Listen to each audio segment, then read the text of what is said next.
Hola amigos del Instituto Crux, soy Gonzalo Chamorro y me gustaría reflexionar sobre la respuesta a una de las preguntas más interesantes que se han dado a lo largo de la historia. Y es una pregunta existencial. ¿Dónde está Dios cuando la gente sufre? ¿Dónde está Dios cuando la gente experimenta dolor, quebranto o tribulación? O inclusive podríamos hacerlo de manera más específica. ¿Dónde se encontraba Dios en tiempos del Holocausto, 1933-1945? Llama mucho la atención las diferentes respuestas que se han dado respecto a la aparición, a la manifestación o a la respuesta divina respecto al sufrimiento. Unos han dicho que la gente sufre o la gente experimenta dolores simple y sencillamente porque se lo merecen a causa de su pecado, a causa de su injusticia, y por eso pareciera que Dios anduviera con una agenda y una pluma anotando a quién voy a castigar el día de hoy, a qué nación voy a castigar, a qué persona voy a castigar, a qué comunidad voy a castigar porque han cometido delitos, han cometido errores, han cometido pecado. Y con esto no quisiera dejar de negar que, por supuesto, la paga del pecado es la muerte. El pecado nos lleva a juicio inevitablemente. Sin embargo, quisiera sacar esa interpretación que permea en algunos teólogos y en algunos pensadores respecto a que pareciera que Dios estuviera rondando por todo el mundo viendo a quién castigar y a quién oprimir. Y lo digo porque en estos días que estamos experimentando la pandemia, estamos experimentando el coronavirus, también han habido múltiples interpretaciones a través de las redes sociales que amerita una reflexión mucho más profunda respecto a esta dinámica. Y por eso me gustaría compartirles un texto bíblico que para mí sirve como punto de partida para reflexionar en torno al tema del dolor, en torno al tema del sufrimiento. Se encuentra en el Evangelio de Lucas capítulo 13 y voy a usar pues mi Biblia impresa para que vean que no todo es tecnológico. Y los primeros 5 versículos son muy sugerentes para tratar esta temática.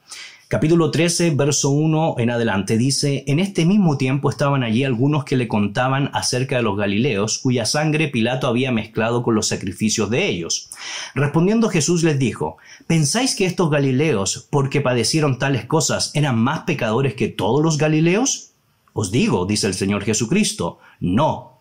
Antes, si no os arrepentís, todos pereceréis igualmente. Verso 4. O aquellos 18 sobre los cuales cayó la torre de Siloé y los mató. ¿Pensáis que eran más culpables que todos los hombres que habitan en Jerusalén? Os digo, y responde nuevamente el Señor Jesucristo, no. Antes, si no os arrepentís, todos pereceréis igualmente. El Señor Jesucristo plantea 2 casos de dolor, 2 casos de sufrimiento.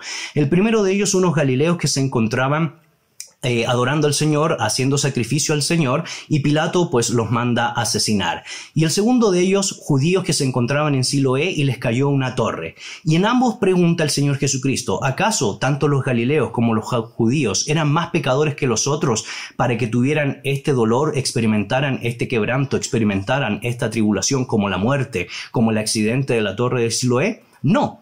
Y lo que enseña el Señor Jesucristo es que realmente todos pereceremos, todos moriremos, sea por causas naturales, sea por desgracias, sea por dolores y quebrantos producto de la naturaleza divina, del poder humano, e independientemente de las diferentes circunstancias, todos llegaremos a la muerte. La única forma de que nosotros podamos experimentar más allá de esta muerte la vida y la vida eterna es que nos arrepintamos. Ese es el mensaje del reino de Dios. Ese es el mensaje del Evangelio del Señor Jesucristo. Que nosotros podamos llegar al arrepentimiento, que nosotros podamos llegar a aquella comprensión fundamental de la esperanza del reino de Dios, que en medio del dolor, en medio del quebranto, en medio de la prueba, en medio del sufrimiento, nosotros comprendamos que no hay castigo divino para aquellas personas que se consideran más pecadoras que otros, sino más bien todos por igual tenemos la condición de llegar a la muerte por causa de nuestros pecados. Y por supuesto, lo que revierte eso es el arrepentimiento. La mayoría de los judíos creían en esa época que habían personas que recibían castigos por ser más pecadoras que otros. Sin embargo, el Señor Jesucristo les responde: de ninguna manera.